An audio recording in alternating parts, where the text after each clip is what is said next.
আমি তোমাদের আগের ভিডিওতে দেখিয়েছিলাম যে আমি গড়চুমুক পর্যটন কেন্দ্রে ঘুরতে গেছি। ওখানে গিয়ে আমি তোমাদের বাইরের অ্যাম্বিয়েন্সটা দেখিয়েছিলাম আগের ব্লগে। তো এই ভিডিওতে আমি দেখাচ্ছি তোমাদের জুয়ের ভেতরটা। জুয়ের ভেতরটা মানে খুব একটা বড় না হলেও মানে অনেকটাই বড় ছিল। তবুও মানে অনেক কিছুই রাখা ছিল দেখার মতো, মানে দেখে মানুষের ভালো লাগবে এরকমটা। ঢুকতেই আমি দেখি সারা আর রিমি দাঁড়িয়ে দাঁড়িয়ে কী একটা দেখছে। তারপরে গিয়ে দেখি ও বাবা, ওরা আমাকে দেখালে এই বড় বড় হাঁসগুলো। এই রাজহাঁসগুলো অনেক চেঁচামেচি করছিল, অনেক ডাকছিল, সে কান ডাকা দায়ী হয়ে যাচ্ছিল। তারপরে ওটা দেখার পরে আমি এদিকটাই দেখলাম কি জোরে জোরে একটা চিৎকারের আওয়াজ আসছে। তারপরে দেখলাম ও বাবা, দুটো টিয়া একসঙ্গে বসে ঝগড়া করছে না গান গাইছে কিছুই বোঝা যাচ্ছে না। দেন ওখান থেকে চলে এসে দেখলাম এখানে একটা হরিণের মূর্তি করা রয়েছে আর অনেক সুন্দর জায়গাটা। ওখানে দাঁড়িয়ে রিমিয়া সারা অনেক ছবি তুলছিল। ওটা দেখার পরে এই দিকটাতে ঠিক রয়েছে সজারু। দেখো সজারুগুলো হয়তো সবাই ঘুমিয়ে পড়েছে, ওখান থেকে অনেকটা ব্যাড স্মেল আসছিল, তাই তাড়াতাড়ি চলে আসলাম। এসে এখানে দেখি একটা কাকাতুয়া মনের আনন্দে, কারোর প্রয়োজন নেই, মনের আনন্দে একেবারে কত কী করছে বোঝা দায়।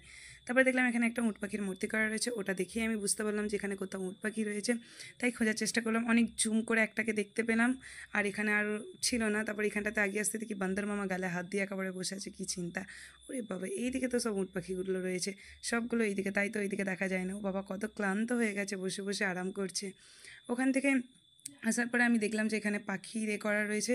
এখানে নানা জাতের পাখি ছিল, সেগুলোর সব নাম এখানে লেখা ছিল। তো পাখিগুলো অনেক কিচিরমিচির করছিল, শুনতে অনেক ভালো লাগছিল।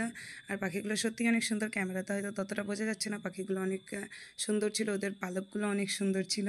দেন এখানে এসে দেখি রিমি একেবারে মনোযোগ সহকারে কি একটা অবাক হয়ে দেখছে। তারপরে আমি দেখতেই দেখি ও কী বড় একটা অজগর সাপ। আর দেখো সাপটা কীভাবে মুখ বাড়িয়ে আছে, অনেক বড় অজগর সাপটা ছিল, ফোনে তো ততটা বোঝা যাচ্ছে না।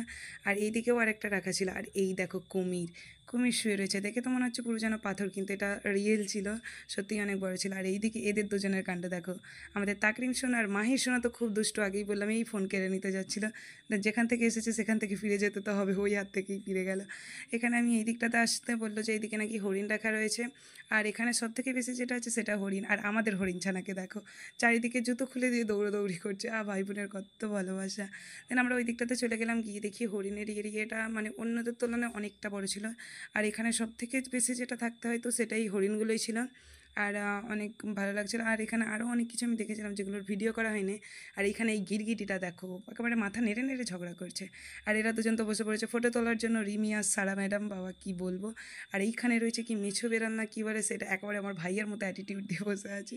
আর এইখানে দেখো আকাশটা কত সুন্দর। তারপর আমরা সব কিছু দেখি এখান থেকে, এইটা মেন গেট বেরিয়ে যাওয়ার, একটা গেটতে ঢুকেছি, একটা গেটতে বেরিয়ে আমরা বাড়ি যাই। দিদির ফটোকে টাটা করে তোমরা চ্যানেলটাকে সাবস্ক্রাইব করে